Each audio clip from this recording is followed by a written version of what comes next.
série Diálogos Impertinentes. Hoje o nosso tema é a solidão, e essa é uma promoção conjunta do jornal Folha de São Paulo, do SESC, Serviço Social do Comércio, e da PUC São Paulo. Nesse nosso diálogo sobre a solidão, os nossos dialogadores são Ana Mercedes Bahia Bock, que é psicóloga, doutora em Psicologia Social pela PUC São Paulo. Ela foi diretora da Faculdade de Psicologia na universidade e é docente nas áreas de Psicologia Social e Psicologia da Educação.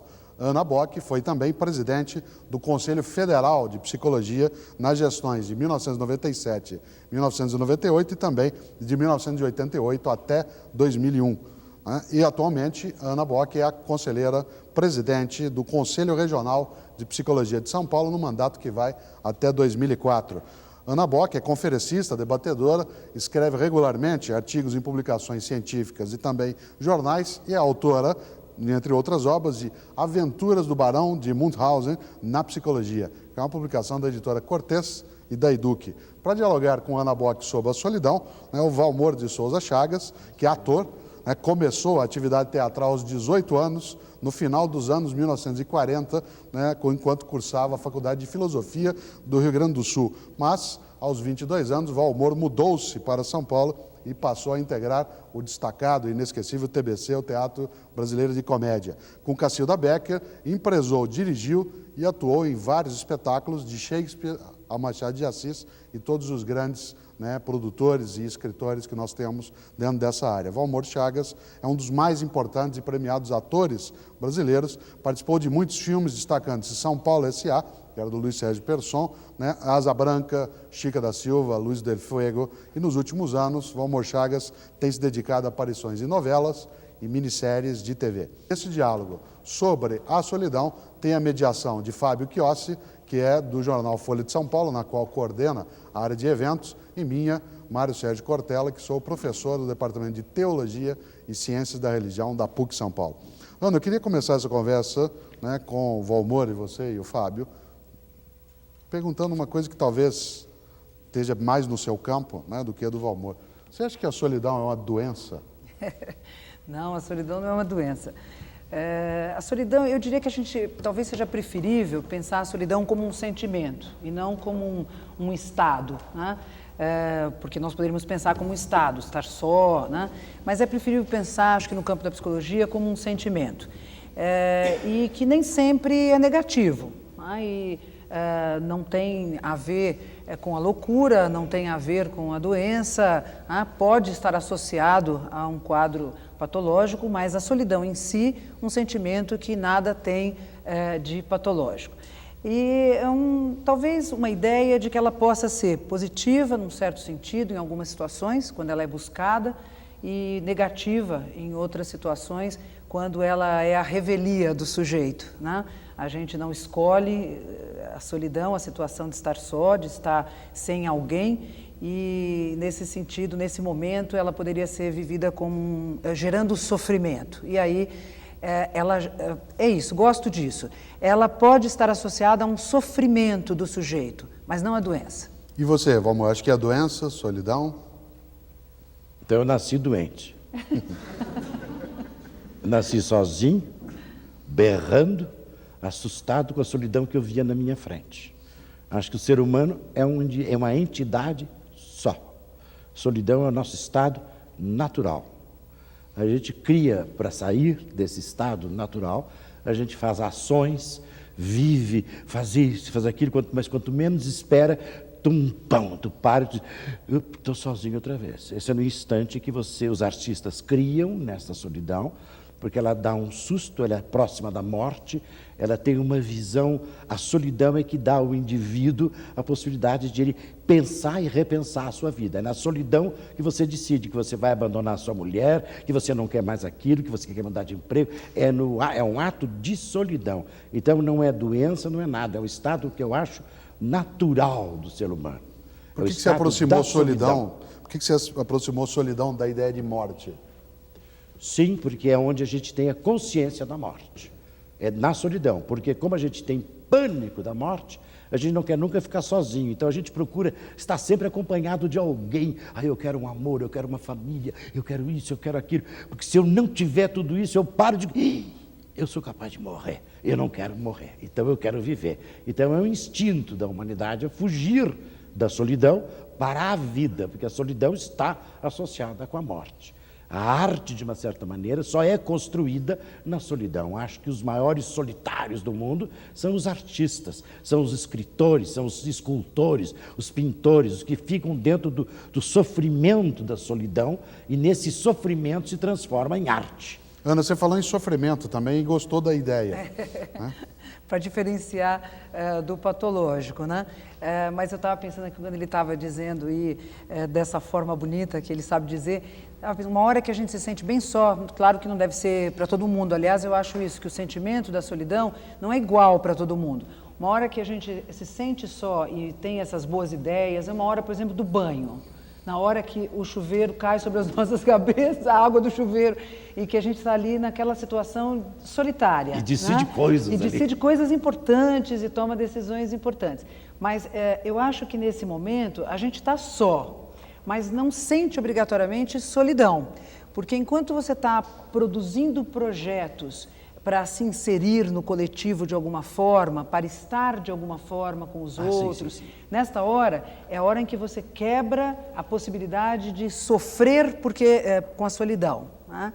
Então, eu acho que é interessante a ideia de que não é estar só, solidão não é isto. É estar parado. Está parado, está sem projeto, está sem inserção, está sem porque alguém eu acho que com quando quem você está com vincula. um projeto, um trabalho, fazendo alguma coisa, claro que tem horas que você fica tomando banho, fica sozinho, não sei o quê, mas você não sente a solidão, porque você está com o seu projeto de vida está andando, nem está parado. Você não está naquela reflexão. Você está cheio de outros. Isso. Você está cheio de outros nesse momento, né? Você sabe o que eu acho perigo até? Vou dizer uma coisa. Eu acho que está faltando um pouco de consciência de solidão que as pessoas não têm. Então, vamos dizer, as pessoas, hoje, principalmente no mundo de hoje, acho que as pessoas ficam tão elétricas. Eu vejo isso porque há uns 9 anos, mais ou menos, eu saí fora, vamos dizer, do esquema profissional de teatro, de televisão, disso, daquilo, e eu tive um fartão, vamos dizer, da vida social. As pessoas me desagradavam, não quero mais saber, vou fugir, vou só fazer o meu trabalho. Volto, faço o meu trabalho e vou lá para cima, para a serra onde eu moro. Bom, aí eu fiquei pensando assim, essa solidão acho que faz bem para mim e me fez muito bem. E eu digo, eu estava vivendo uma vida que as pessoas falam hoje, estresse, fica sempre preocupado com isso, com aquilo, precisa parar. Param. A única chance que as pessoas hoje em dia têm de parar, quase até nem vão ao cinema, é entrar para dentro de si mesmo, porque no cinema tu também não para, porque tu está te distraindo com aquilo, tu não está te distraindo contigo mesmo, é na religião. Talvez por isso que hoje em dia eu vejo que essas religiões aumentam, qualquer religião aumenta, pelo menos o cara vai lá, o Alá, ou se abaixa, aquela hora é obrigatório ele ficar sozinho, ou então é o instante da solidão, é a solidão que ele precisa para o seu equilíbrio, porque senão eu acho que a nossa sociedade hoje em dia não facilita o equilíbrio, ela está facilitando o desequilíbrio das pessoas. Eu acho que o excesso, às vezes, de compromissos, de regras, que a sociedade nos impõe, né? O excesso de coisas que você tem que fazer, tem que dizer, porque a verdade é essa, a gente tem script para todas as situações, e esse excesso muitas vezes nos coloca muito distantes de nós, dos nossos projetos, de nós mesmos, né? E eu acho que às vezes a gente busca o que a gente poderia chamar de solidão positiva. Uma solidão positiva, porque ela é construtiva, né? Eu acho, para você. Mas você não chamaria de privacidade em vez de solidão positiva? Talvez seja sinônimo de privacidade, talvez seja sinônimo de reflexão, né, de uma reflexão individual, de uma reflexão... Porque quando você subiu para a Serra da Mantiqueira, você não ficou lá e não fica lá pela necessidade de não encontrar ninguém, mas para ter um pouco de privacidade, é isso? Você não quer ficar solitário, você quer ficar com você mesmo. Exatamente. Não, eu quero sair fora do... Acho que a gente vive um esquema muito nervoso, eu diria assim. Eu acho que talvez só o habitante rural, o urbano é nervoso. Talvez só o rural, o homem do campo, e que tem uma calma da vida. Ele sabe que as estações demoram, que vem a primavera, que ele tem que plantar, que demora 4 meses para vir uma outra coisa. E na cidade, a sensação então, é que nós perdemos o sentido da natureza, do tempo. A gente não sabe, nem olha nem para o céu, não sabe se vai chover, vai no boletim da televisão para ver se vai chover ou não. A gente perde essa noção. E isso enerva, deixa as pessoas enervadas. Então, o que eu busco lá é justamente me desenervar, porque isso me ajuda muito, porque a profissão do ator é uma profissão muito enervante, é uma profissão esquizofrênica, é um indivíduo que resolve que faz papel de rei, que é rei, que faz isso, que faz aquilo, está sempre representando coisas que ele não é.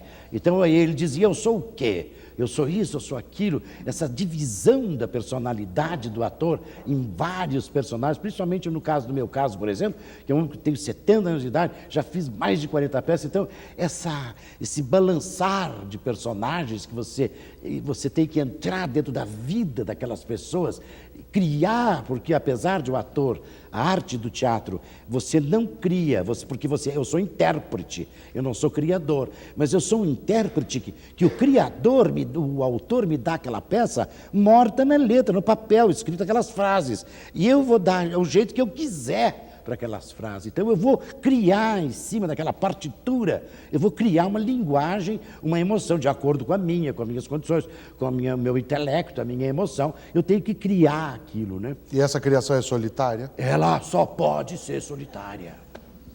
Ela é solitária.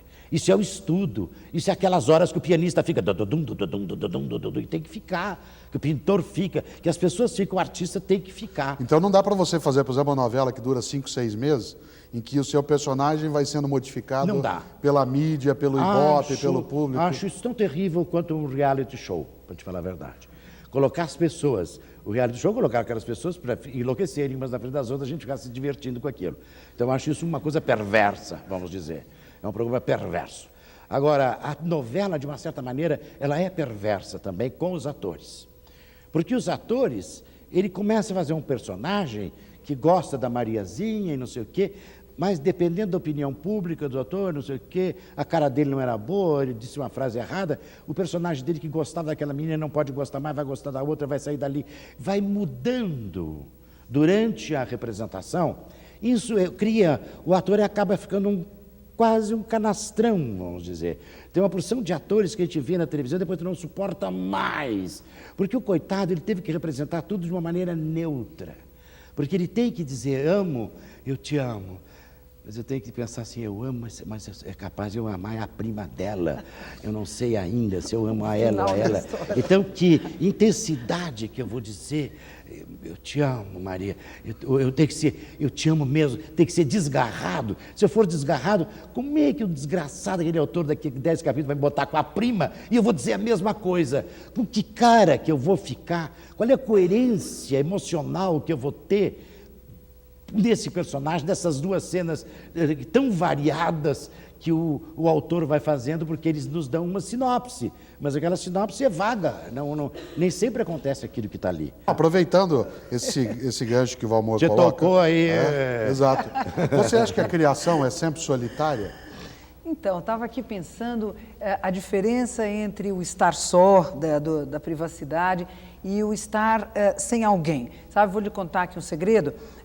Uma das coisas que me fez aceitar o convite gentil para estar aqui discutindo essa questão foi porque eu ganhei um concurso, quando eu tinha 14 anos, sobre solidão. E era assim, tinha que definir solidão. Ganhou sozinha? Ganhei sozinha. Tinha que definir solidão.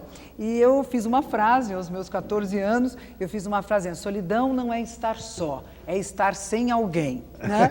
Então, eu fico presa um pouco a essa ideia da diferença do estar sozinho e do estar se sentindo sem alguém. Né?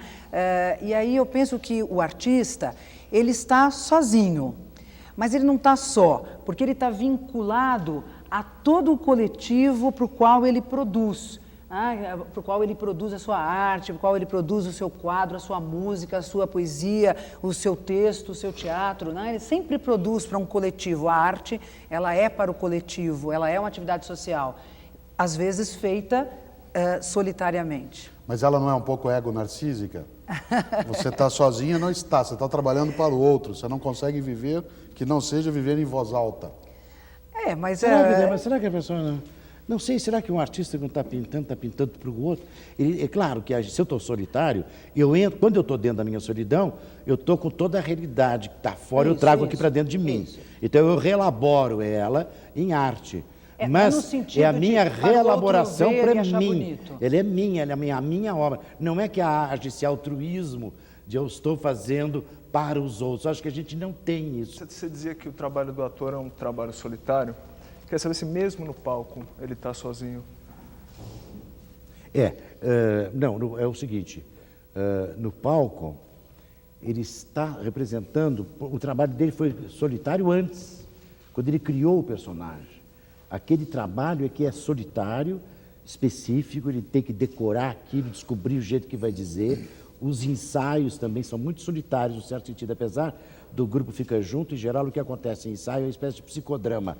O elenco inteiro fica muito ligado uns com os outros, porque são verdades emocionais que a gente está revelando, está se despindo, ou é uma desinibição. Mas depois que tu arma esse personagem, que tu faz aquela carapaça do personagem, tu vai em frente ao público. Então tu começa a tocar o piano, vamos dizer, tá, então a gente dá a primeira frase, pá. Aí não é que tu está solitário, tu está... o público não existe de uma certa maneira, tu é para ele, mas ele é um buraco escuro, tu não sabe quem ele é exatamente. Tu está atirando o teu trabalho para ele. Na televisão, tu está atirando tu sabe que tem público lá atrás daquela câmera, mas tu está sozinho aqui, lidando, falando com eles lá, mas é a câmera só para ela que você está trabalhando. Então a gente não está junto com o público e não está, de uma certa maneira, porque a gente está isolado, ou fechado no seu personagem no teatro, ou então a gente está no cinema, mas aí está trabalhando para a câmera. Né? Ana, por que a psicologia usa tanto a imagem do teatro? Né? Será que é porque ela dá a noção da impossibilidade do individual? É sempre o coletivo? O teatro é sempre uma obra conjunta? Eu acho que pode ser isso e pode ser também, Mário Sérgio, a ideia de que o teatro permite assistir o indivíduo, né? Permite olhar o indivíduo de uma perspectiva de assistir mesmo a cena da vida. E eu acho que isso é importante, porque a psicologia, de certa forma, ela faz isso o tempo todo. Ela tem que sair desse lugar para olhar o sujeito como se ele estivesse na cena da vida. Né? Como se ele estivesse, não, ele estando na cena da vida, como se ele estivesse numa cena de teatro. Eu acho que essa imagem do teatro é importante. É importante mesmo, né? Toda a noção de personalidade tem a ver com a noção do teatro. Né? Você tem teorias que buscam todo o trabalho, como o psicodrama, teorias na psicologia social, como o Goffman, que trabalhou a ideia da representação, tudo ligado com o teatro. Eu acho que essa possibilidade do sujeito assistir-se. Você acha que vem da ideia de persona, Valmor? Da noção da máscara? O teatro nos dá a sensação, por isso que ele está ligado com a psicanálise, de que eu estou dizendo uma coisa e estou pensando outra. Então eu sou duas pessoas. E a psicanálise toda. E a psicanálise é baseada no consciente e no inconsciente. Então eu ao atuar, eu estou atuando, estou te dizendo esta frase, estou pensando numa outra coisa. Então eu percebo que tem duas entidades, duas personas que estão funcionando dentro de mim enquanto eu estou trabalhando. Eu e qualquer pessoa. Qualquer pessoa que não está solitária, que encontra o vizinho na rua, aquele que goste ou não goste, ele vai começar uma representação com esse vizinho. Vai dizer, bom dia, desgraçado, quero que tu morra. Vai bem? Como é que foi ontem? Isso é o teatro. A fazer isso, ele está fazendo o teatro. Então, por isso que o teatro não pode morrer. Porque enquanto houverem duas pessoas, tem teatro. Porque um está representando com o outro. E isso ajuda demais a consciência da pessoa. Ela fica sabendo o que acontece. O teatro, em alguns países bem desenvolvidos, o teatro faz parte da cadeira do ginásio, porque é uma cidadania. Porque quando tu percebe que tu pode ser outra coisa, tu diz, então tu descobre uma nova forma de viver. Tu diz, eu tenho consciência da mentira que eu estou pregando ou da mentira que estão me pregando. Ana, será que é possível? E é uma curiosidade nisso que o Valmor fala. Posso tirar meu paletó? Claro. Falar em psicologia social. A psicologia não seria sempre individual, nesse sentido, inclusive, de que cada um é um? Cada um é um para a psicologia social. Eu acho que hoje, leituras da psicologia social, isso é muito claro, cada um é um. Agora, esse um que nós somos não é natural, ele não nasce conosco, ele não está em nós no momento em que nascemos e damos o primeiro grito. Ele se constitui com os outros, ele se constitui na relação dos sujeitos, dos vínculos que o sujeito vai estabelecendo com a sua realidade social, com as pessoas, com as coisas, com os fatos, e ele então vai construindo significações. Por isso que a experiência da solidão, a gente pode teorizar sobre ela, e estamos aqui fazendo isso, e vamos fazer por algum tempo, e podemos pensar de uma maneira geral, mas a vivência da solidão é bastante individual. No entanto, esse individual é retirado de elementos que a sociedade me oferece para a construção de sentidos de quem sou eu isolado, eu com os outros, né? Então, acho que a psicologia social pode vir até a desaparecer, e talvez seja positivo o momento em que ela desapareça, mas com certeza terá que ser um momento em que o coletivo, o outro, a cultura, a sociedade, a vida coletiva está assumida como fazendo parte.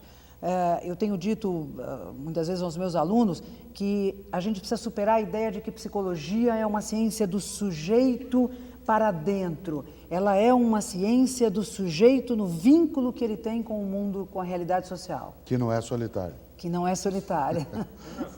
Queria saber assim, por que há pessoas que, mesmo tendo no dia a dia uma atividade no trabalho, ou fora do trabalho, uma atividade social intensa, sempre em contato com outras pessoas, se sente só?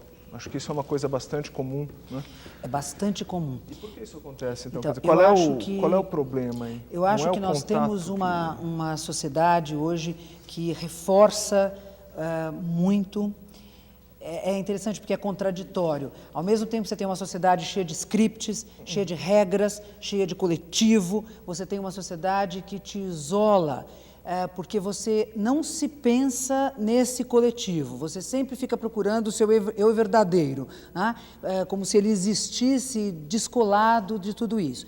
E nós temos hoje uma valorização, a sociedade capitalista precisa disso, né, dessa valorização, para que todo mundo possa pensar que vai comprar uma coisa diferente do outro, e possa comprar outra em seguida, e possa buscar se identificar nos objetos, né, que a sociedade capitalista oferece. E aí você tem uma redução do sujeito muito grande, e ele vai se perdendo o sentido que está dado pelo vínculo com o coletivo. A gente sai de casa, você não conhece seu vizinho, você não sabe o que ele faz, às vezes você não sabe nem como ele chama. A única coisa que você sabe que te incomoda quando ele, na parede colada com o seu apartamento, bate a escova na pia, né? E aquilo te incomoda terrivelmente. E a única coisa que você sabe do seu vizinho é que ele bate a escova com muita força na pia.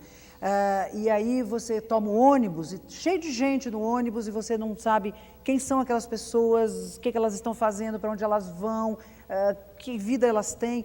E você não sabe e não tem o interesse em saber. Quer nem saber. Né? Não quer nem saber. Então, isto vai nos pondo muito individualistas, né? E muito isolados. Egoísta, a gente está se lixando para os outros, essa que é a verdade. Mas esse é um problema só da sociedade capitalista? Não. Não, do ser humano. Não penso que seja só da sociedade capitalista, mas pelo menos eu tenho certeza que na sociedade capitalista, que esta que a gente conhece com a vivência, ela é uma coisa bastante forte, é uma experiência bastante forte. Porque ela engana, né? Individualismo. O cara acha que diz assim, se eu comprar um carro novo, não estou mais solitário, eu estou com o meu carro, né? Claro. E a ideia da globalização, você tem a impressão que você está com o mundo todo, né? Porque a gente assiste na televisão rapidamente o avião batendo na torre, né? Você assiste aquilo no imediato, então você tem a impressão que você está no coletivo. Tu está acompanhado, né? Contraditoriamente, dos acontecimentos. Você não Então, e não conhece nisso que a Ana fala, Valmor, quando ela puxa a noção do social, cada um se construindo socialmente, eu achei curioso, queria voltar até um polo que você colocou no primeiro bloco, quando você falava do tipo de personagem que hoje você representa, você quer se dizer assim, eu quero um personagem fechado, não quero aberto. Mas não tem ser humano fechado, como é que você pode querer? Não, tem na arte, tem, na literatura está fechada. Então, quando você faz, o Hamlet está fechado, você não pode inventar nada para o Hamlet, uma cena mais ou menos, é aquilo que está ali. Então, se você faz uma minissérie, é aquilo que está escrito, o personagem não tem mudança. Ou então, eu fiz agora uma novela, morri no 2º capítulo. Eu estava sabendo o que eu tinha que fazer entre o 1º e o 2º capítulo, morreu aqui. Agora, se me ressuscitarem, eu penso, aí já é outra, então não é interessante isso. E nesse sentido que o ator deve ter sempre, por isso que as grandes interpretações, a gente respeita as interpretações do cinema, porque o cinema está pronto. Os atores do cinema têm a possibilidade de representar melhor que os atores da televisão, porque os atores do cinema sabem que ele está casando com essa mulher e sabe que no fim ele vai assassiná-la. Então ele está armando todo o jogo interpretativo dele, fica completo no cinema, porque o cinema está escrito antes. Então esse problema que nós temos aqui no Brasil, principalmente, essa novela aberta, vamos dizer, que tu não sabe nunca que rumo ela vai acontecer, que eu acho um pouco meio que reality show, vamos dizer, só com script, mas é um pouco isso, será que vai casar no fim com a fulana, não sei o quê? Então, é nesse sentido que eu não acho muito interessante. Não acho que seja a possibilidade de se criar alguma coisa realmente artística nesse tipo de trabalho, quando o personagem não está definido. E aí o Fábio tinha uma questão, até que ele tinha colocado antes, queria retomar agora, que você tinha falado, né, no nosso primeiro intervalo. Você acha que a solidão ela é criativa? Porque nós perguntávamos há pouco se a criatividade era solitária. Né? Você acha que a solidão ela é criativa? Quando você sai e vai lá para a Serra da Mantiqueira, como foi a sua escolha, ou os tempos em que você estava, né, mais ou menos só nas suas atividades, você criou mais nesse momento? Ah, sim, mais. Se não mais, melhor. Com certeza. Eu acho que é só na solidão que você consegue criar alguma coisa. Porque quando você está junto com os outros, você executa as coisas que você criou enquanto estava solitário. Quer dizer, você escreve aquele poema na solidão, você escreve aquela peça, tudo na solidão. Você toma uma decisão na sua vida, na sua solidão. Aí depois você vai começar a agir.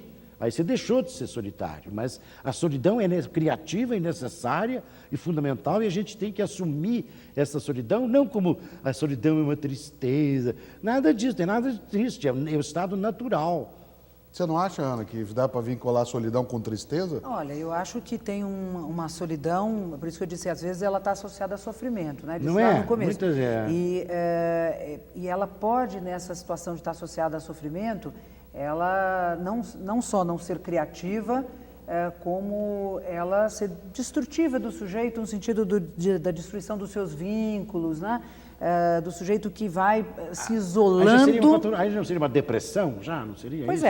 Mas você pode ter, num estado depressivo do sujeito, você pode ter o sentimento da solidão sendo vivido. Na verdade, a solidão ela pode estar em vários quadros. Né? Eu acho que você descreve, legal quando você fala do ator, que ele precisa, que é um trabalho solitário, né? Eu consigo entender que ele é um trabalho solitário, mas continuo vendo um vínculo em toda a sua fala, um vínculo muito forte do sujeito que está criando o seu personagem. Nossa, ele é uma síntese, naquele momento, ele é uma síntese de um mundo vivido. Ele não está, né? Ele isolado, tem que buscar tudo que ele conhece, toda a cultura que está disponível, tudo que ele já viveu para poder construir um personagem bonito. Então, eu diria que nesse momento ele não está só. Quer dizer, ele está só, mas ele não está solitário porque ele está vinculado.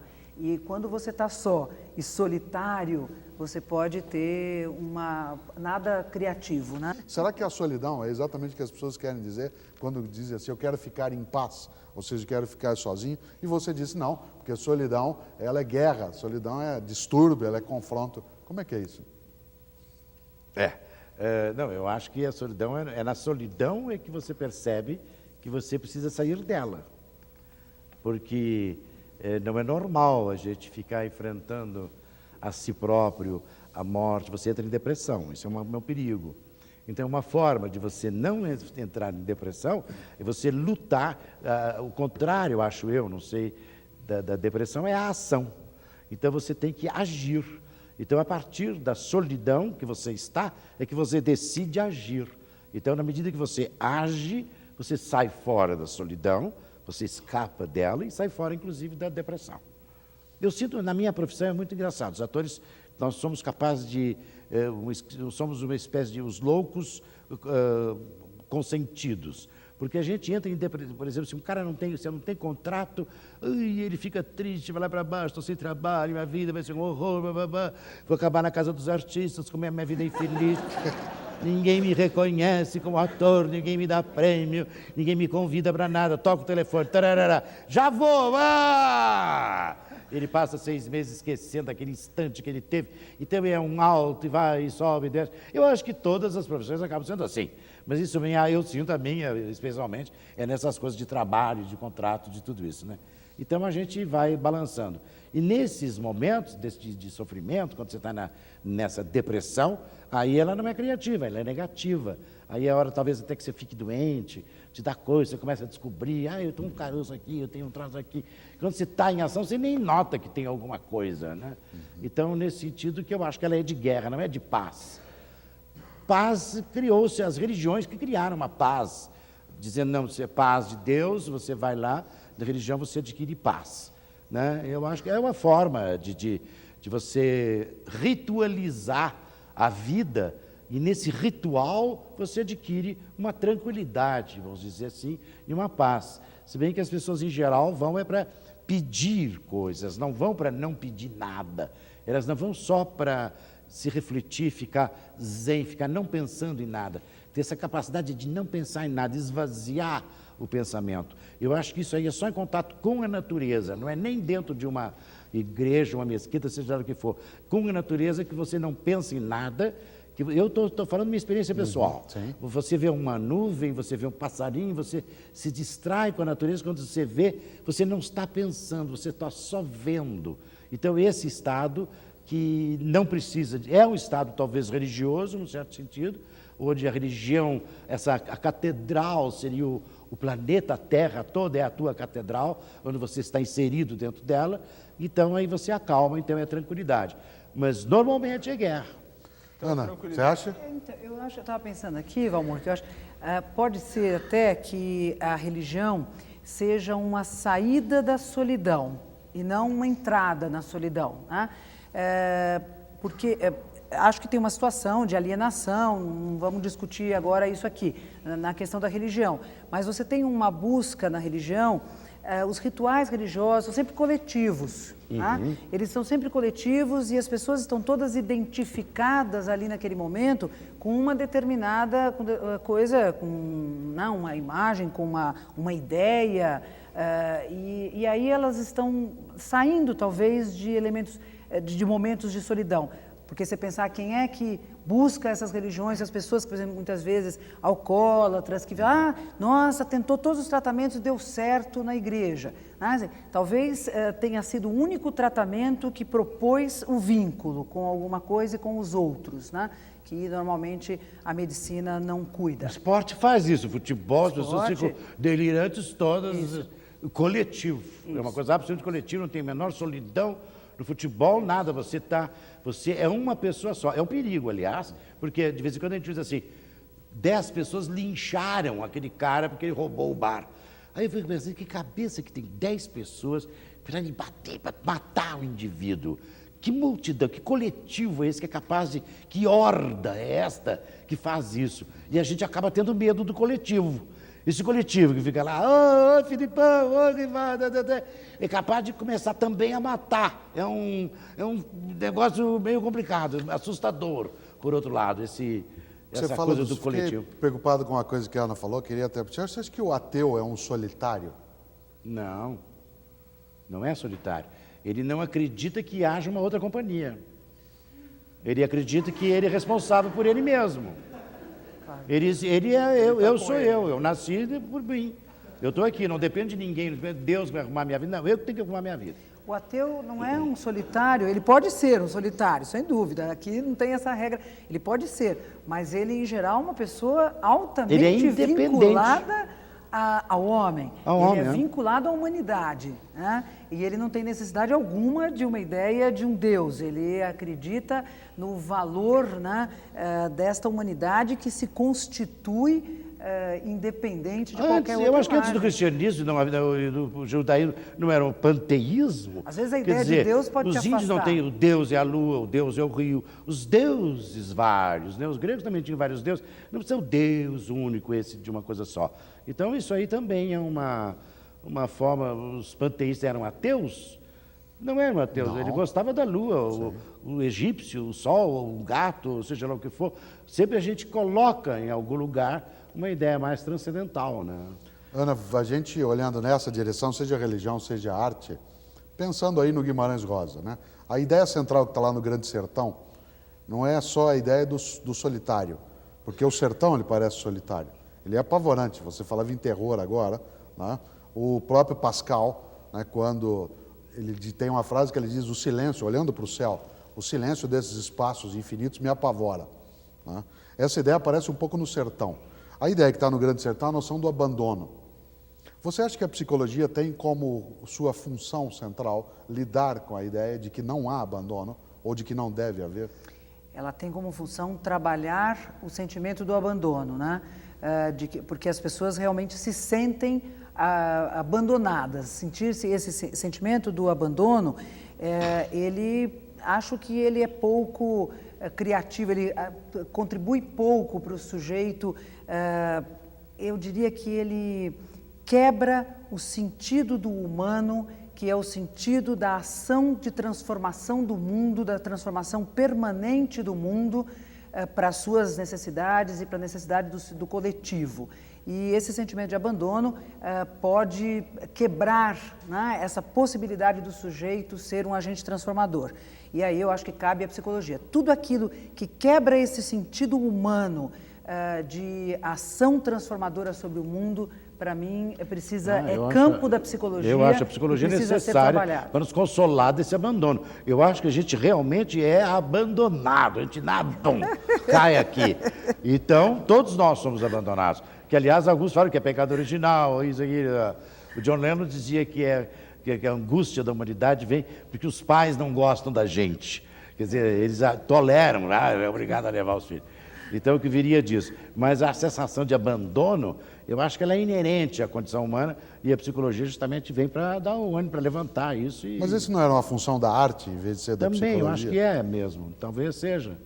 Será Porque que... a arte é para nos acompanhar, para nos consolar. É a busca da beleza também, a arte, né? Também, porque basicamente o artista, naquela questão que o Fábio tinha colocado antes, o artista ele é solitário, entendido o artista como o que cria, né? E não só o que representa. O que interpreta. Aquele que interpreta. Né? O mais solitário, eu acho que é o criador. É o mais solitário, é o que cria. É o que do silêncio ele vai botando notas na cabeça e criando a música. Nova síntese. Esse aqui é o grande criador. O pianista, o que intérprete, já tem a partitura ali. A criação dele já é secundária, vamos dizer. Então, talvez a solidão dele seja menor. Tanto que ele pode ser surdo, como Beethoven, e criar música. Exatamente, é isso Num mesmo. determinado momento, ele tem uma beleza imensa, que está nele, e só nele. Isso, então ele põe no papel e sai aquilo, né? E quando que você, como ator, se sente, a hora que a cortina fecha, que vem a ideia de solidão, ou é quando ela abre? Eu acho que nem numa hora, nem noutra. Não, quando fecha é um vazio. Terminou, então é um instante, acabou a luta. E quando abre, é uma tensão. Talvez seja muito parecido com o coito, na realidade, né? A gente começa, vai, e termina, depois termina. Então, é um pouco isso, né? Exatamente, então, Fanon. Isso aí é que eu acho que essa criação é isso. Representar é isso. Desculpe até interromper essa imagem que você está usando, mas o Fábio tem uma série de questões que vem aqui da plateia, né, e começamos por você então, Fábio. Quem pergunta é a Denise Gonçalves, que está assistindo ao programa aqui. Pergunta para a Ana. Ana, ela pediu para você comentar o fenômeno dos chats na internet. Essas pessoas são solitários buscando se integrar ou, na verdade, eles não são solitários, eles gostam dessa pseudo-solidão? É uma forma de solidão? Não é? Você? Legal. Vou pensar alto. Eu acho que eles estão só. São pessoas que estão sozinhas e que parece que gostam desta situação. Mas eu acho que a gente tem a nossa cultura nos impõe formas de relacionamento que a gente tem dificuldade de avançar para novas ideias, né? Então, assim, a gente acha que professor e aluno tem que ter contato frente a frente, a gente acha que as pessoas só podem namorar conhecendo. Quanta gente namorou por carta e casou e se encontrou para casar, e a gente acha que agora é que inventaram isso, né? De namorar por internet, mas existia o namoro por carta, né? Então, eu acho que a internet, os chats, é uma forma, uma tecnologia fantástica que nos põe, gente que gosta da informação rápida, que gosta do mundo das informações, que gosta do contato. Eu diria que essas pessoas que muitas vezes estão isoladas no seu quarto, frente no seu escritório, são pessoas que valorizam o contato. Então não são solitários, eu arriscaria dizer que não são solitários, mas gostam de estar só. Valmor, Margot, de São Paulo, manda um fax perguntando para você o seguinte: como você encara a solidão diante da perda de um ente querido?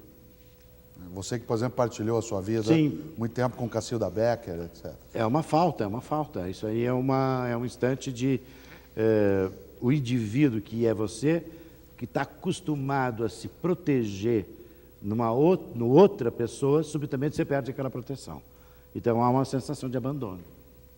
Fábio. Eu posso completar? Claro. Acho essa pergunta legal, porque aí talvez esteja uma coisa forte de solidão, porque nos é imposta a ausência do outro, e isto gera um sentimento de solidão. Esse eu gosto.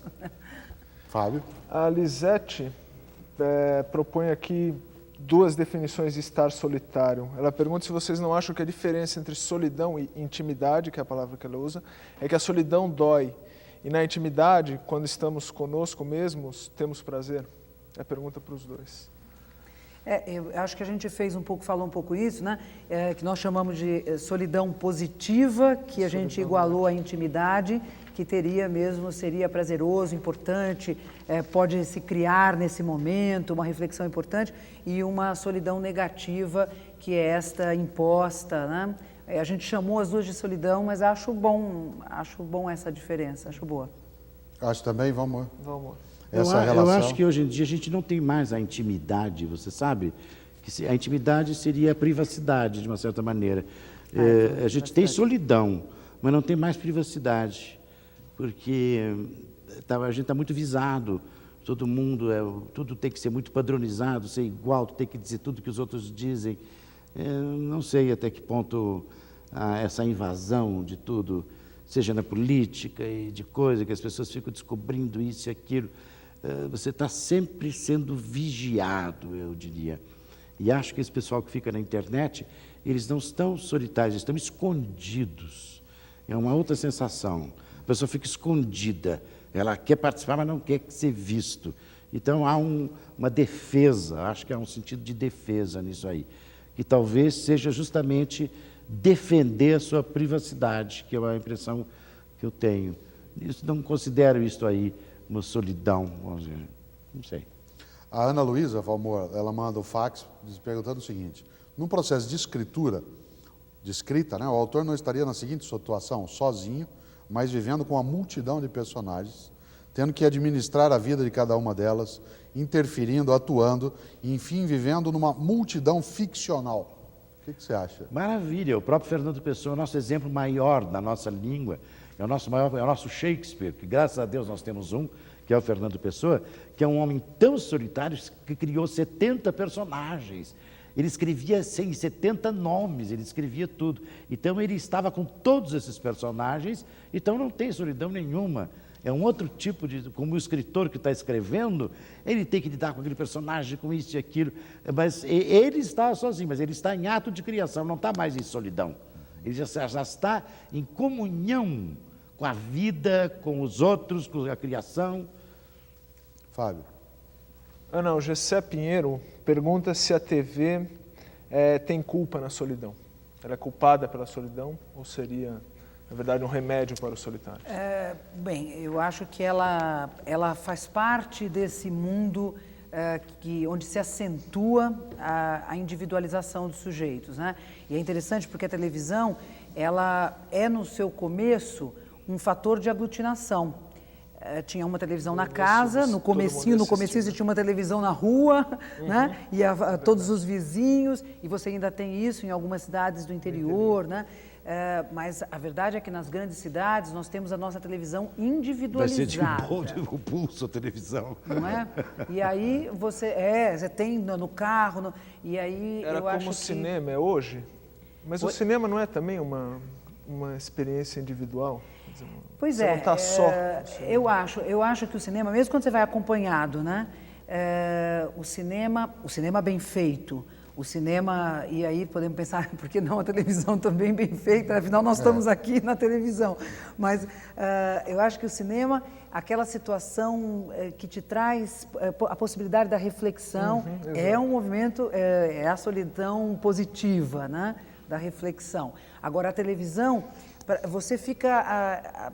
tem gente hoje que é viciada em ver as imagens, que não sabe exatamente nem o que está se passando, mas é viciada em ver as imagens, né? E fica mudando e gosta de ver o movimento. Esse é um solitário. Eu acho que isso é um momento... Esse é um solitário, mas quem vai no cinema e no teatro não é solitário. É diferente, né? Porque você está participando de um cinema enorme, cheio de gente ao teu redor, que riem da mesma coisa, ou choram do que você está vendo, te dá um grande prazer humano de você dizer, eu não sou um ser diferente dos outros, eu sou igual, eu também funciono. Então, é caloroso para o coração da gente estar numa plateia, atento, assistindo uma mesma coisa, sabendo que tem outros semelhantes a nós que estão ali participando da mesma coisa. Isso é altamente gratificante, muito importante. Diferente de tu ficar na televisão em casa sozinho, vendo aquilo. Aí a televisão começa a funcionar como um elemento de hipnotização. Tu começa não sabendo direito, como tu diz, não sabe o que está vendo. Eu às vezes me pilho nessas. Tem dias que eu me vejo, que eu gosto de assistir um jornal que tem lá uma e meia, e às vezes como é depois do almoço, eu vejo, fico passando para um outro programa, passo outro. Quando eu vejo, passei 3 horas, eu digo, o que eu estou fazendo 3 horas diante de uma televisão? Que perda de... O que é isso? Eu não aproveitei o que eu vi na televisão, eu não queria ver isso que eu vi, mas estou aqui feito um pateta. Então eu me sinto, desligo, digo, para com isso, vou voltar a ligar só minha televisão naquela hora que eu preciso, que eu gosto e tal, e não ficar com ela o tempo inteiro. O Fernando Sabino disse que a televisão é o chiclete dos olhos. Você para. Mesmo às vezes quando perde o sabor, você continua. Você continua ali. Ana, o Marcelo de São Paulo, ele telefona perguntando para você o seguinte. Diz ele que foi feita uma experiência onde uma mulher foi trancada em um quarto por um X tempo e esse isolamento a levou a um estado de depressão. Diferente do homem que levou um X maior de tempo para entrar no mesmo estado. Pergunta ele, a solidão não é nociva? Então, acho que tem uma solidão que nós estamos aqui falando que é nociva, né? Que é o isolamento, que é a imposição. Veja que ele conta uma história, Marcelo, né? Ele conta uma história e diz assim, ela foi posta num quarto fechado, né? Então, essa imposição de uma situação em que você perde os vínculos por imposição, ou porque a pessoa morre, ou porque te prendem num quarto, ou porque você está preso numa solitária, né? Então, veja, nós temos instituições que se propõem a uma reeducação, a uma ressocialização do sujeito, e tem solitária nessa instituição. Né? Então, isso é um absurdo, é um contrassenso, porque você tem que trabalhar para fortalecer o vínculo do sujeito com o coletivo, dele querer estar no coletivo, dele gostar do coletivo, dele se empenhar, dele ter vontade, né, de atuar nesse coletivo. E aí você isola. Então, acho que o isolamento imposto é sim negativo sempre e gerador de um sentimento de solidão negativo. Até de morte. Nos berçários, as crianças que são abandonadas pelas mães e tudo isso, definham e morrem. Não tem fome, não tem nada, apetite. Elas morrem porque estão abandonadas. Quer dizer, o abandono é um horror. Né? Fábio. A Rosane pergunta para você, Valmor, qual foi a última vez em que você sentiu solidão e por quê? Eu senti solidão antes de vir para cá. Porque eu não sabia o que eu ia falar, era uma situação de onde é que eu fui me meter, Valmor, por que eu fui aceitar esse convite, pelo nome já, diálogos impertinentes, alguns amigos já dizem que eu sou muito impertinente, então isso aí é um instante meio, porque eu acho que eu vivo em solidão, essa é que é a verdade. Eu estou acostumado com a minha solidão. Eu tenho o meu ser solitário e tenho o meu ser social. Eu tenho essas duas coisas. O que mais ela perguntou? Por quê? Por quê? Ah, não sei. Mas o Arquimedes de Curitiba manda um e-mail, ele tem uma curiosidade, não está ligado estritamente à solidão, mas talvez esteja. Ele diz o VT, o videotape, não é uma dor de cabeça a mais para o ator, diz ele. Além de representar para uma máquina, sabe que ficará em conserva até que a TV o exiba. A invenção da fotografia, né? Os índios não queriam ser fotografados porque acham que perdiam a alma, né? Então a fotografia te fixa. Então você faz um filme e está fixado. Eu vejo, todo filme que eu vejo eu me arrependo. Digo, ai, não podia, eu acho tudo ruim. Eu devia ter feito melhor e tudo, então eu não gosto. Quando você vê uma fotografia sua, você diz, ai, mas meu olho está meio fechado, eu não devia estar assim, eu estou sorrindo, não sei o quê. Você sempre acha defeitos quando há uma fixação da sua figura. Então, no videotape, filme, tudo é a mesma coisa. Fábio. Vamos lá. Valmor, para você também. O Carlos Silva, ele é compositor e diz que a inspiração dele aumenta quando está só. Isso reflete um estado de solidão dele? É parecida com a sua solidão? Não, de criação. Está só, e aí nesse só, eu acho que é aí que vão surgindo as notas, as coisas. Ele tem que inventa coisas para poder sair desse estado. Então, a solidão é estimulante, porque ela te obriga a criar alguma coisa. Diz, eu estou sozinho hoje, o que eu vou fazer? Vou escrever, eu vou cantar, eu vou fazer isso, vou aprender inglês, eu vou fazer qualquer coisa para poder, vou namorar, para poder sair, nesse sentido que ela é... Ela tem que ser sempre transitória. Permanente, você tem que saber que você está solitário para não dormir no ponto. Para estar sempre escapando dela para a vida, porque ela é a morte, ela é a beira da morte. Ana Vitória telefona, pergunta para você o seguinte, existe uma frase bíblica, diz ela, que diz que tudo que é feito a dois, há um melhor resultado. Você concorda? O sexo é. Sexo é. O sexo é. Pode ser da 3 a 4. Sim. Sexo é livre. Acho que sim. Eu acho que toda a minha fala aqui foi... eu gosto, assim, tem gente que brinca comigo e fala, Ana Bock é sinônimo de coletivo, porque talvez a palavra que eu mais use seja social, coletivo, né? Eu sou uma pessoa que gosta do coletivo, valoriza o coletivo e, portanto, acho que tudo que é feito com mais de um é sempre melhor. Agora, só quero dizer para ela que, porque é bíblica, fica muito forte, né? Fica como verdade. E eu acho que, às vezes, o coletivo, a gente tem que ter a possibilidade do movimento de estar no coletivo, se apropriando das coisas que são produzidas coletivamente, das coisas que são postas, né, no coletivo, e ao mesmo tempo eu tenho que ter a possibilidade de abrir o chuveiro, a água cair sobre a minha cabeça e eu poder sintetizar o que eu vivi coletivamente. Porque se eu só estiver no coletivo, assim, sem nenhum momento em que eu trabalho sintetizando, eu acho que é ruim. Vamos fechar esse bloco, né? Marcelo telefona, pergunta, diz ele, a girafa é um animal solitário, só anda em grupo no momento do acasalamento e posterior a isso volta à solidão. Mas esse hábito faz desse animal uma presa fácil. Na alegoria, pergunta ele, o solitário é uma presa fácil? Os solteirões são uma presa fácil para as mulheres. Que machismo! Mas é óbvio. Não, Claro, porque é um ser solitário, então ele está sozinho, eu vou lá para me acompanhar, para acompanhá-lo. Ou para as mulheres é a mesma coisa, né? Nesse sentido, estou falando dos homens, então, imagino isso. E é normal isso, acho que a girafa é bastante esperta. Ela não quer certo estar aquela convivência. no outro. Ela só quer a convivência na hora da necessidade. Fora disso, ela quer, eu quero ficar aqui pegando as minhas florzinhas e tal. Talvez porque ela Talvez não tenha por- som, né? Não Ou ela ficou muda por ser solitária. Mas não é só a girafa. Parece que leão também vai para um lado, vai para outro. Fica só a mãe. Aí muda a mãe e tal, porque a mãe é que fica ali. Mas o homem não. O homem não está ligando muito não para os filhos, para nada. O homem já é um andante, por natureza, um solitário. Tem né? até uma das questões disso, depois eu volto ela com o Valmor, mas o Fábio tem uma questão aqui da plateia. Ana Camila Gomes quer saber se o ato de decidir pela solidão, querer estar sozinho, pode indicar uma necessidade de se autoconhecer? Pode, acho que sim. Acho que é aquela que a gente poderia chamar de uma solidão positiva, né? Ou da privacidade, ou da busca de um momento de intimidade, né?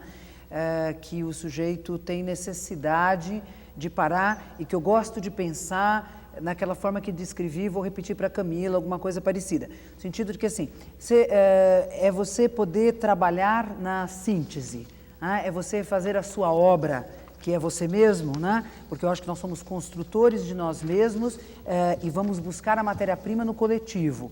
Mas precisamos colocar os tijolinhos, precisamos assentar as coisas e esse momento é um momento importante do sujeito estar só. E eu acho que é positivo. A Marilinha Elizabeth Silva, que é psicóloga, ela manda um e-mail. Em primeiro lugar, cumprimenta o Valmor Chagas, notável ator de TV e teatro, né, responsável, diz ela, por tantos momentos e agradáveis emoções. Atores fortes como o senhor precisam nos brindar, diz ela, com mais aparições. E ela cumprimenta também a Ana Bock, né, porque ela também é professora e diz que utiliza, né, uma das suas obras no trabalho dela. Depois eu até te passo aí esse e-mail. O Rubem Valmor de São Paulo pergunta a você o seguinte: você não acha que Deus seja um ser solitário? Pois ele é único e as pessoas geralmente creem em Deus ou por medo ou porque vão ganhar algo em troca. Isso quando creem em Deus. Você que se colocou como ateu, ó, fica difícil, né? Você responder uma pergunta dessa. Não sei. Ele é a solidão, talvez. Deus é a solidão, não sei bem qual seria a ideia de Deus. Eu acho que o ser humano precisa do Deus.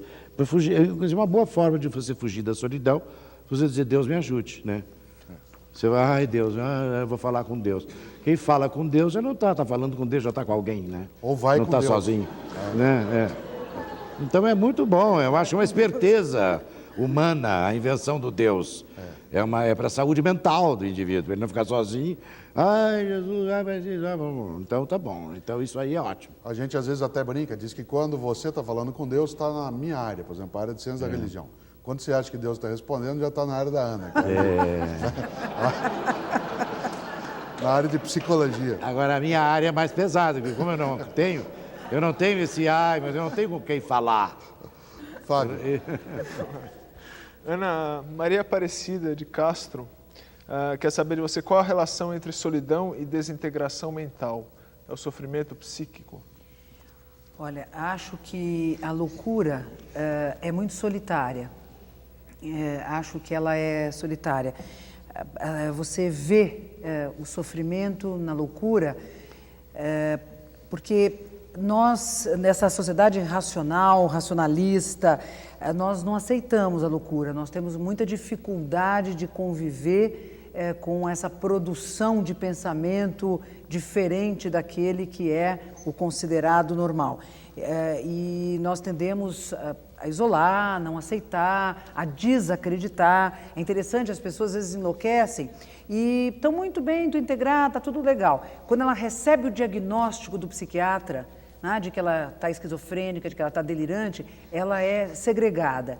Então, acho que a loucura está associada à discriminação, à estigmatização e a esta solidão não escolhida. A pessoa é colocada numa situação de solidão. Fatalidade. E ela então vive muito sozinha toda a sua loucura e acho que está muito ligado. Agora, não acho que a solidão seja loucura. A loucura tem a solidão com ela, mas nem toda solidão é loucura. Valmor, uma questão que vem para Ana, mas eu queria até colocar para você, porque tem a ver com uma das coisas, né, que a gente falou antes. Você iniciou a faculdade de filosofia e depois deixou para seguir a carreira de ator. O Inácio, ele escreve um e-mail dizendo o seguinte, que ele é formado em engenharia elétrica e fez doutorado nessa área. Durante todo o tempo dele de estudos, desde o ensino médio, ele aprendeu sozinho, nunca acreditou muito naquela história de estudar em grupo, né? Que ele acha que você tem que estudar sozinho até esgotar todos os seus limites e depois é que você vai para outros. Diz ele que alguns pedagogos, né, atuais estão matando o processo de aprendizado, né, com ideias que ele chama de ditas modernas, onde de cara coloca os alunos para estudar em grupo, sem a fase solitária de estudo. Você acha que isso vale para o ator também? Você tem uma fase solitária? Eu acho que precisa. Não sei se resolve, porque eu acho que o grupo, o coletivo é formado de indivíduos. Quer dizer, quando tu vê uma horda, é cada um que está ali, né? Pode ser manobrado. Mas eu acho que o indivíduo é que aprende, é ele que sabe. Não sei até que ponto o grupo ajuda, a não ser que seja uma criação do próprio grupo. O grupo junto vai fazer uma coisa, mas não estudar junto. Estudar junto, eu acho que não precisa estudar. O teorema de Pitágoras, tem que saber como é que funciona, regras, isso e aquilo, você estudar nesse sentido. No meu tempo, estudar junto era farra. A gente não estudava nada. Tomava pervitim, ficava conversando, e de madrugada em casa, antes da prova, sozinho, tu tinha que te ver com as coisas, porque no grupo nunca deu muito certo, não. Mudou, Ana? Olha, sabe que eu acho que a gente passou uma fase que, assim, o professor entrava na sala de aula e falava, em grupo, gente. Os alunos, de repente, começaram a se recusar aquilo, eles não queriam mais. Quando a gente falava em grupos, ai, professora, outra vez. Pegaram uma ojeriza de grupo. E você fala, mas nós vamos trabalhar como? O que vocês querem? Aula expositiva, né? Eu acho que hoje nós estamos talvez assim na envergadura da vara, né? Estamos chegando assim conseguindo botar um pouquinho mais reta a vara, porque eu acho que a gente tem tantos momentos do coletivo e valoriza a produção coletiva, quanto a gente possibilita e pede ao aluno que faça a sua reflexão individual, que escreva seu texto sozinho. Eu acho que estamos superando, eu acho que é bom. Eu acho que em política, quando eles não querem fazer uma coisa assim, vamos fazer um grupo. Aí então faz o grupo, que aí não vai para frente. O grupo nunca dá certo. Uma comissão. Vamos fazer uma comissão. Vamos fazer uma comissão. Vamos resolver isso com a comissão. Aí faz a comissão e não aconteceu nada. Fábio. Valmor, a Rosa Pereira pergunta se o Robinson Crusoe não teria sido um solitário forçado que adorou encontrar o Sexta-feira para voltar a interagir com uma pessoa. Ah, sim, com certeza. É um grande momento da vida dele e é a existência do Sexta-feira, é claro. Ele não ia aguentar uma solidão. Não, ele aguentou, mas ele fazia, ele estava, ele batalhava, ele não se deixou abater. Isso que eu acho fantástico no Robinson Crusoe, que dá esse sentido meio de Cervantes, meio de Dom Quixote. Ele não se deixa abater, ele está só, mas diz, mas eu vou me virar, eu vou sair disso, entendeu? Inventava barcos, coisas para se defender. Então, é um solitário. A solidão tem muito coisa de romântico também, uma coisa meio romântica, né? Mas eu acho que, não sei se respondi a pergunta. Ô, Ana, o Vladimir Ganzelevich, que é psicólogo de São Paulo, ele manda um fax para o seguinte: há uma briga, diz ele, entre a tendência de patologizar a solidão, pregando a coletivização, e a tendência de sacralizá-la, a solidão, pela valorização da individualidade. Penso que a singularidade do indivíduo é correlata inevitável de sua solidão. Isso distingue, creio eu, a solidão ontológica da solidão afetiva. Confundir essas duas categorias pode avacalhar qualquer projeto de desenvolvimento pessoal. É verdade. O que você acha? Bom, eu acho que as duas, concordo que os extremos, né? E gosto até de pensar nessa ideia de que nenhuma desses lados, porque a gente quando pensa um lado, quando pensa o outro, se abandona o movimento que existe, esse movimento contraditório do sujeito que se afirma, do sujeito que se individualiza, do sujeito que se coletiviza, que são dois movimentos fundamentais para a formação do humano, né? A minha área, a psicologia social, não há como pensar o sujeito se singularizando, senão pelo coletivo, pela sua inserção no coletivo. Tá? Agora, é um movimento necessário, então acho que gosto de pensar que os dois elementos são importantes. Fábio? O Nicanor Jacinto pergunta para a Ana se o poder pode gerar a solidão na massa, que a pessoa, quando ganha poder, se tende a se tornar solitária, pelo que eu entendi da pergunta. Dizem que sim, né? Dizem que os poderosos vivem uma solidão. Não sei, talvez a fama tenha o mesmo elemento, né? A fama é solidão. Um isolamento do sujeito, né? Ele tem a necessidade, às vezes, de se isolar, porque senão ele está o tempo todo sendo requisitado. Você imagina o que é você sair, quando você sai na sua rua, que você conhece todos os seus vizinhos, você cumprimenta todo mundo, você imagina se você andar o tempo todo por uma cidade ou por um país onde todo mundo te conhece. Então, eu acho que tem uma necessidade, talvez, Esse é o seu caso, Valmor? Você é reconhecido sempre em função da sua atividade. Mas eu acho que é uma solidão isso, entendeu? Na realidade, não quer dizer que você está em contato. Você é reconhecido, mas você até se incomoda um pouco isso, chamada solidão do poder, né? Quando você tem poder, porque você decide as coisas. Então, eu acho meio essa fama, nesse sentido, ela é vulgar, é uma coisa desagradável. Não é interessante isso, não gosto. Nós fizemos um diálogo de pertinente sobre a fama, né? E nessa conversa o Lobão, né, um músico, dizia que se procura a fama, né, para você ficar afamado. Depois você pode ser difamado. Ele trabalhou também a noção da fama aí como difamar, né? Você não acha que um artista, o que ele deseja é exatamente deixar o anonimato e, portanto, deixar de ser solitário? É o nosso paradoxo. Como o amor é um punhal com 2 gumes fatais. Quem ama, sofre. Quem não ama, sofre mais. Quer dizer, a gente quer a fama. Quando tem a fama, tu diz, que horror. Então os artistas se isolam, tem que ficar nunca mais vai no bar, não vai tomar cafezinho, não tomar chopp com os amigos, mas pum, fica numa torre de marfim, isolado, solitário. Então, a fama, isola a pessoa, que é que dá a solidão do poder. Seja do ditador, presidente da República, qualquer um ao deles. mesmo que, contraditoriamente, o sujeito, o que ele perde é a possibilidade da intimidade, da sua privacidade. Perde tudo. Então, Ele não sabia que a fama era isso. Quem ama não sabe que veio o sofrimento junto com o amor, né? Você fala em amor, a Sandra, de Mogi das Cruzes, no estado de São Paulo, pergunta para ambos. Vocês acham que o casamento é uma fuga da solidão? Ambos são ou foram casados? Pode ser. Não, eu 27 anos casada.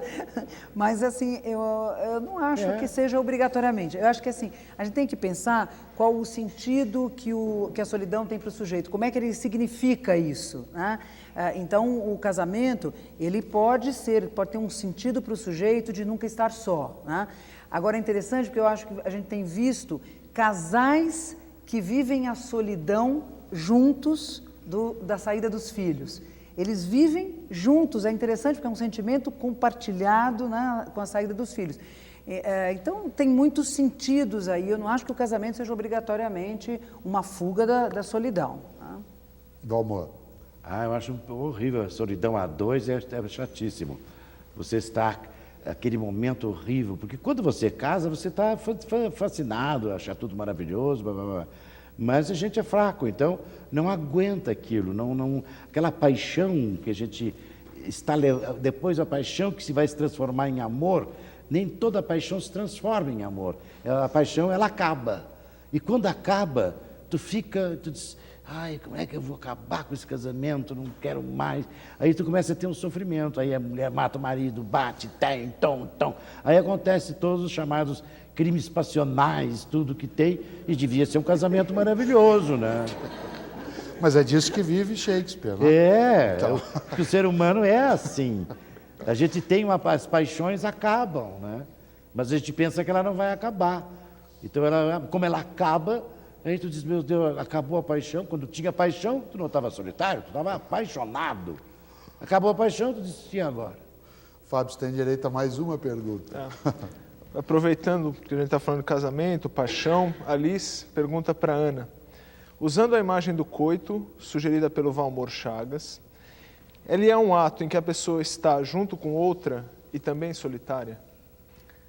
Eu diria que o sexo bem vivido não é um ato solitário, né? Porque você está para o outro ao mesmo tempo que quer que o outro esteja para você. Então, eu diria que é um momento super bom de não estar só, né? Mas acredito que exista, sim, a possibilidade de se viver isso isoladamente, quer dizer, de estar junto, de ser uma masturbação a dois. Embora se use a expressão vício solitário, né, para falar da masturbação, como se utilizava, né, em outro tempo. Tá? Não sei, mas quando você está em pleno coito, se você está preocupado com a sua atuação, ou com a atuação dela, ou isso, aquilo, você já está solitário, você não está grudado naquilo. Você está muito tempo, mas tem momentos que você não está. Não se pode dizer que um coito seria, então, nunca você está solitário no coito. Às vezes você está. Tem momentos, será que eu estou desagradando? Isso. Mas é isso que é o bom, porque Nesse, é esse claro, movimento, a graça é essa. movimento. Você ficar aqui, não é garantido. Nada na vida é garantido, felizmente. Viver é perigoso, já dizia o de Guimarães, né? Então é um perigo você dar uma tremada que pode... eu estou preocupado com isso, com aquilo e tal, né? O Amor, uma última pergunta, até dentro desse circuito. Qual foi o personagem mais solitário que você interpretou? Hamlet. Que é o mais humano dos É o personagens. mais solitário, o mais humano, o homem mais cheio de dúvidas e angústias e reflete tudo que...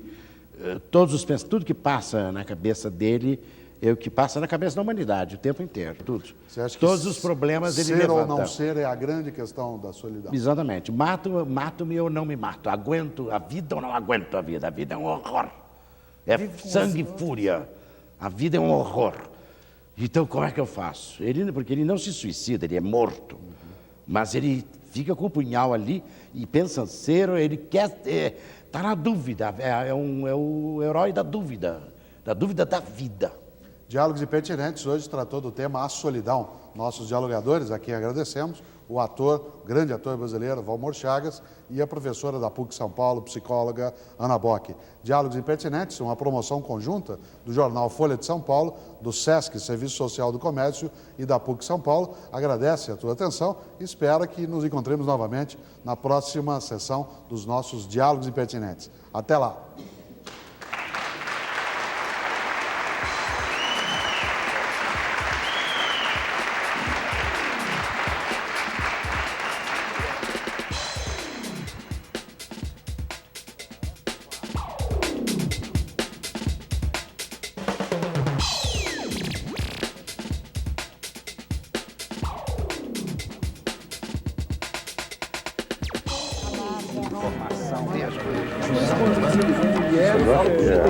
Na minha busca, que pensam todos, fortalecer. Eu acredito que haja um